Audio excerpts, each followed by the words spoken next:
Hello everybody, welcome to another episode of TQM Travels. Once again, Lisa and I are hiking, camping, and exploring various Georgia state parks. Today we're going to be camping in Kolomoki Mounds State Park, and we'll be here for 2 nights. The weather, as you can tell, is spectacular. Lisa is in a t-shirt. We went hiking earlier to check out what our ladies are feeling. Yeah, they're already ready to just chill with us. Yep, they're tired. Look at these 2 exhausted ladies already. Oh, going for the full lie down. So that's right, Lisa and I hiked in Providence Canyon State Park a little earlier this morning, so be sure to check out that episode, which has probably already been posted by the time that you're seeing this one. So we're staying at a pioneer campsite here at the park, so why don't we take a quick tour of the site? Here's the thing. All of this is ours. Lights, stoves, picnic tables, a private outhouse, a roundabout, puppy dogs, a campfire ring, trash cans, and of course our tent. So yes, this Pioneer campsite has a few more amenities than we're used to even in other Pioneer campsites that we've been to. So we're really looking forward to testing out everything here. Right now we're just going to be resting up for a little while because we are pretty tired from our hike in Providence Canyon. And then later on tonight, we're gonna cook some dinner. So tomorrow though, we're planning on waking up early and we're going to explore the park. So we'll be sure to check in with you guys then. Dinner time for some cute ladies.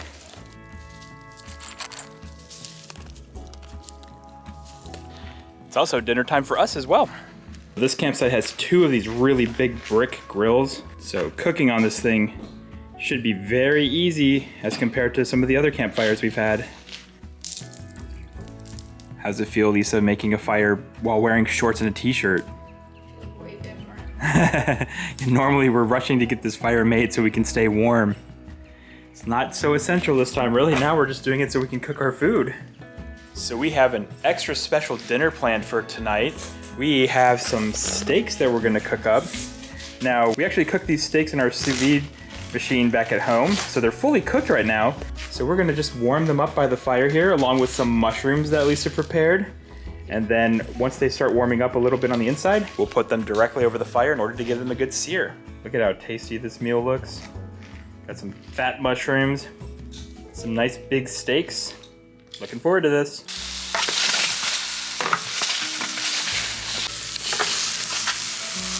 All right, they both look good. Let's take them off and get ready to eat. All right, let's take a look and see how we did here. We cooked them in the sous vide rare so they wouldn't get super overcooked. And they're a little pink. They're not medium rare like we're used to, but they're not completely overcooked. So let's go ahead and give it a taste here.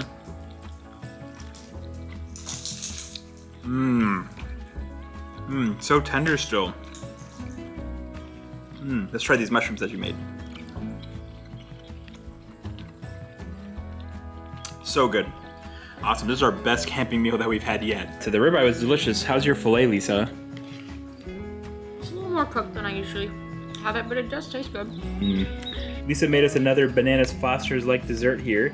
This time we got some chopped up bananas with the butterscotch and chocolate chips. It looks like she added some marshmallows and chocolate syrup or something this time. This time she used some 151 rum. So we're going to push this into the little flamethrower we have here and see if we can flambe them.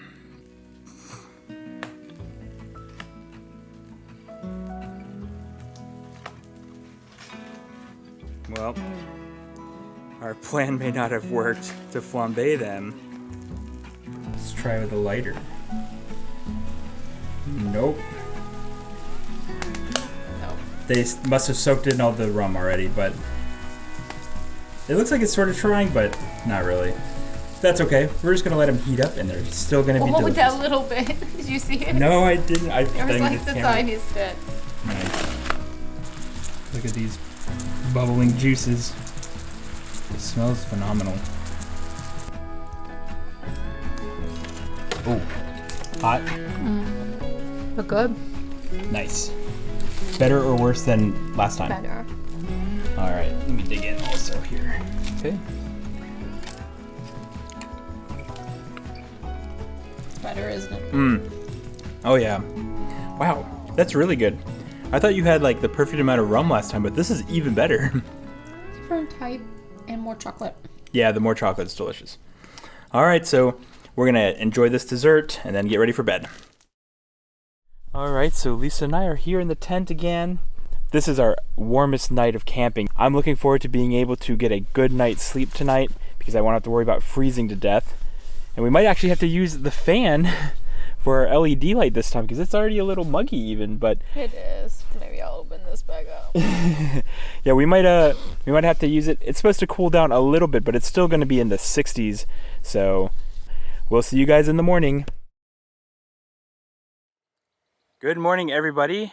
After what was probably our best camping sleep yet, Lisa and I decided to wake up early this foggy morning in order to check out the Kolomoki Mounds.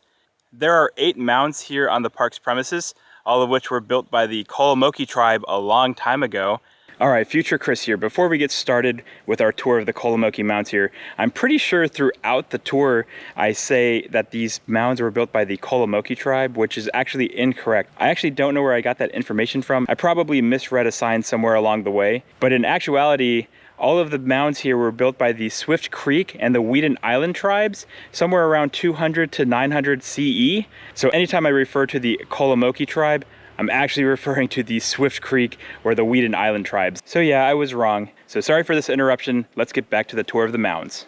So we're going to enjoy a nice little stroll in order to check out all of the mounds, beginning with Temple Mound here behind me. So the first mound we're gonna look at is Temple Mound, which is the prominent feature of the park here. As you can see, it's huge. I don't actually think the camera is doing it justice. Lisa and I are gonna be taking these stairs in the middle to climb to the top, but yeah, this mound is humongous. Just imagine how much time it must have taken in order to get all of this dirt piled up to form the mound. And also, it must have been difficult to keep it in place because the soil here is pretty sandy as well. So, all right, so we're gonna climb to the top and we'll take a look at the plaza from up there. On your marks. Get set, Evie, let's go! Go! Oh, 2 steps, 2 steps. Go, go. Farah and I are gonna go at a little more leisurely pace, I think.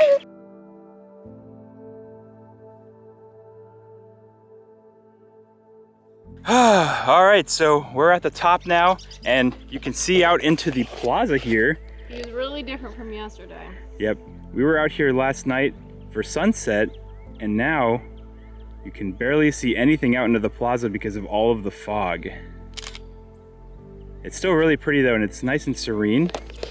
Lisa and I got here pretty early, so there's no one else out exploring the mounds yet. I'm sure later on in the day when things clear up, more people will be here. So there are actually 7 other mounds that we could take a look at. They're all significantly smaller than this one, but the views up here are spectacular, so I do highly recommend coming up to the top of Temple Mound. You take a look at the stairs here. They were pretty steep, but not too hard to climb. So we're climbing down now in order to go take a look at some of the other mounds. So you can barely see the second mound here. So right next to Temple Mound over here is another little mound here. You can barely see it here. It couldn't really be determined what the mound was used for after the archaeological excavations, so no one's really sure what this mound was for.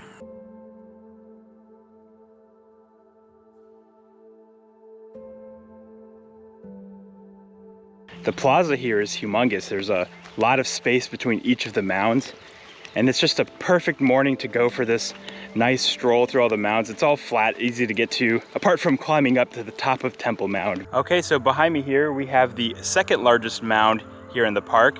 We're just across the plaza from the Temple Mound over here in the back. So this mound actually was a Native American burial mound. But yeah, it was a nice little stroll to get over to this mound from Temple Mound. So we're gonna keep exploring the rest of the park and see some of the other mounds. So after crossing the plaza, we've come up to the visitor center, and right outside there's actually a replica Native American house back here, which is pretty cool. You can actually take a look inside as well. So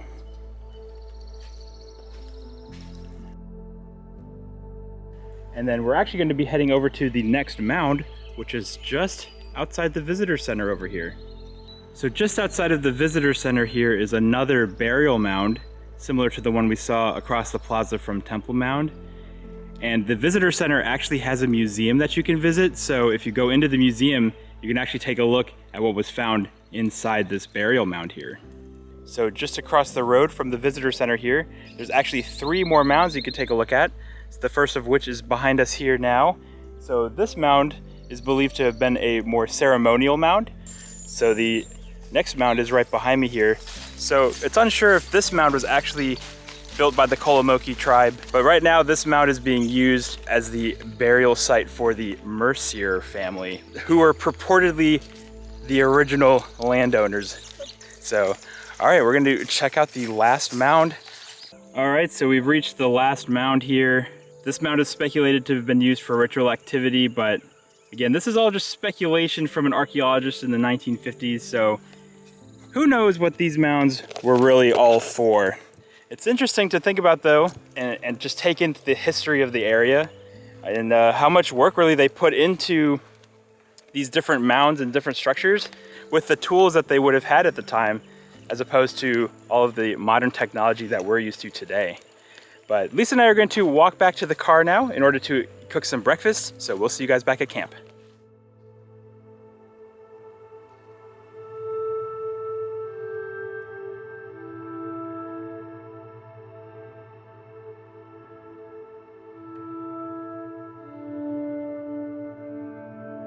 So we are back at camp now, so we're going to cook us up a quick breakfast here in our cooler. We pre-scrambled some eggs and mixed it with some breakfast sausage and some bell peppers. So we're going to cook this with our camping stove. All right, so these are about done, I think. So let's serve them up. These are good. Look at this lazy loaf eagle. Hey, Evie.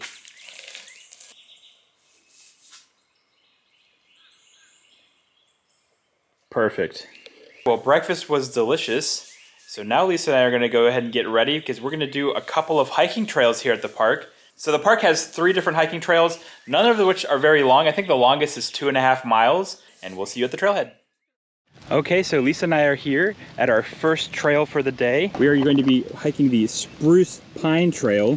It looks like we're going to start off by walking over the dam here to the lake. But it's got the metal grate flooring, so this might be tough for the dogs. Yeah, gotta carry this one. He's doing okay. Okay, there we go, Farah. Hopefully that was the hardest part of the trail.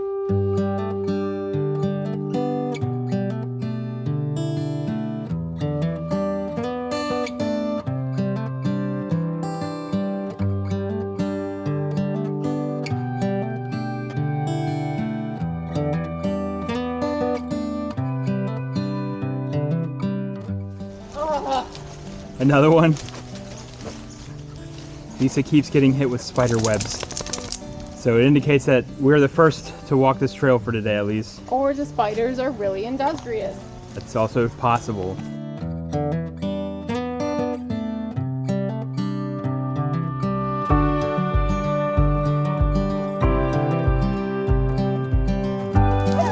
What is it, Farah?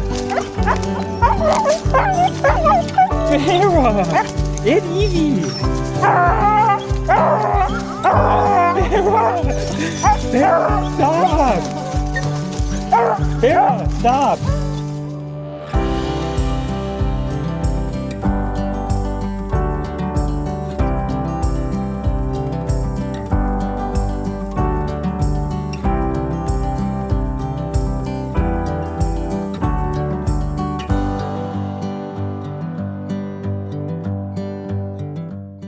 So we just checked on the map.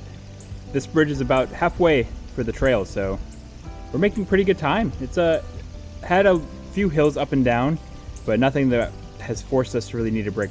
So far, pretty easy.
All right, well that was a pretty easy hike, but now we are ready to eat some lunch. So rather than eating at the campsite though, we're back at the lake here. So this is Lake Kolomoki. You can just barely make out over here. Right ahead there. That's about where we were at that other viewing dock before. So Lisa, why don't you tell us about this delicious lunch that you've prepared for us? This is bananas with peanut butter and granola. And apples, right? Oh yeah, and apples. I almost forgot the apples. Yeah, I'm really looking forward to these. They look delicious. So we got our little camping stove here to heat them up a little bit. So let's tuck in.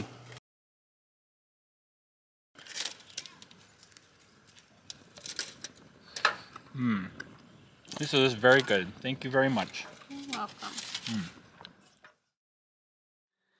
All right, well, we all had a nice little nap, so it's time to go head to our next trail. Okay, so Lisa and I are here at the trailhead for the Trillium Trail, as you can see. So let's see what this trail looks like here on the map. So we're gonna be following this yellow loop here. That's the Trillium Trail. Our campsite's actually right here, so we're actually gonna be walking right past that. So this is a 1.25 mile loop. I don't think there's gonna be that much elevation change. And the big thing to look for at this park is that we're gonna be walking through 4 different natural communities. So a little bit of ecological difference as we walk through the trail. So why don't we go ahead and get started with this trail?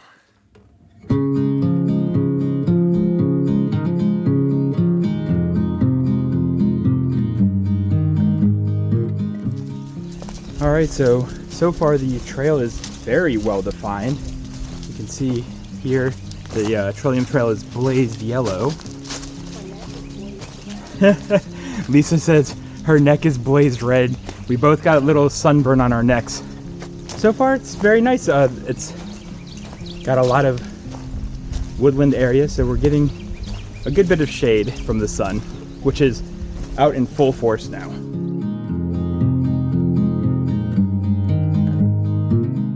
All right, so you come to a little crossroads here. So if we actually went straight ahead, that actually will lead back to the dam to go to the Spruce Pine Trail that we did earlier today. But we're going to go off to the left this way and continue along the Trillium Trail. Come on, Vera.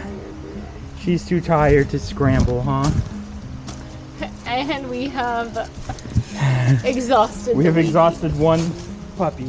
She's like a scrambling style. We'll scramble together. Look at that face. Oh yeah, I've scrambled. Yep. Thank you. Lisa and I were talking about if we were going to do the White Oak Trail as well, and after seeing that display, I think we're pretty much going to call it done with hiking. We might still go back to the mounds for sunset, but we're probably done with hiking after this one.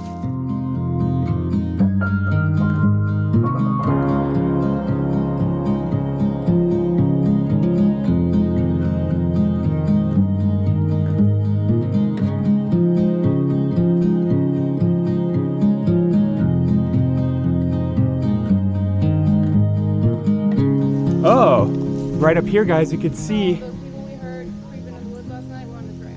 this is the pavilion for our Pioneer campsite, which means we're very close to the start of the trail.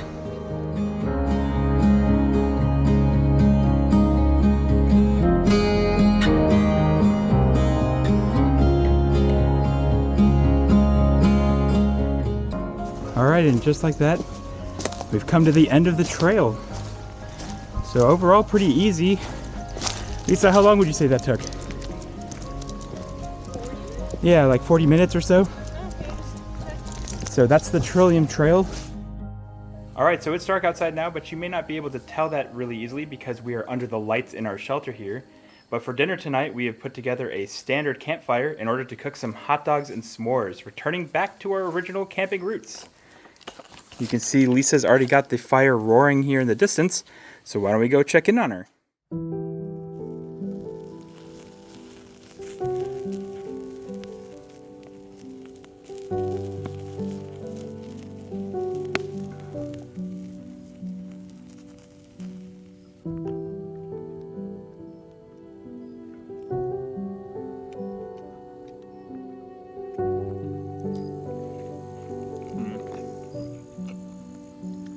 The steaks last night were really good, but campfire hot dogs just hit different.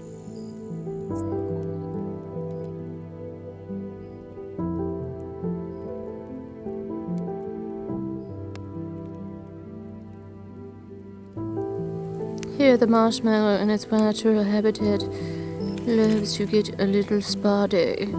A little spot at here. Here it is getting the hot stone treatment massage. Now it's getting pressure treatment.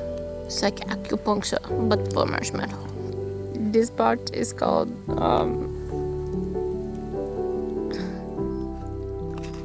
plastic surgery? I don't know.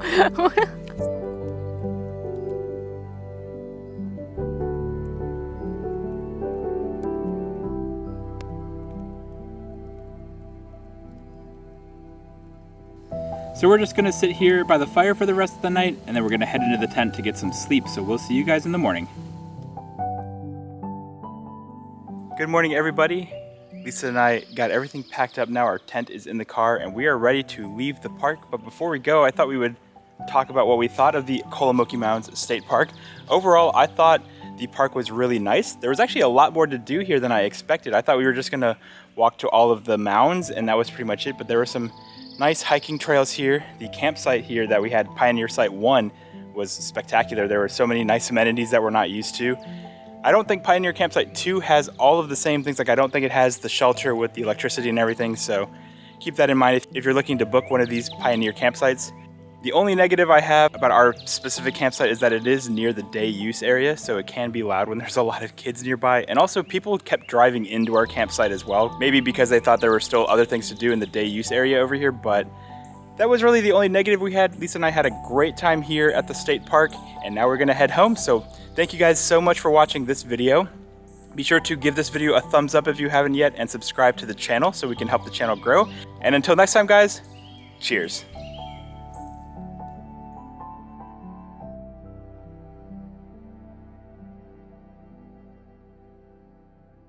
How many dollars will you give me if I can get this in this tent? $20. Okay.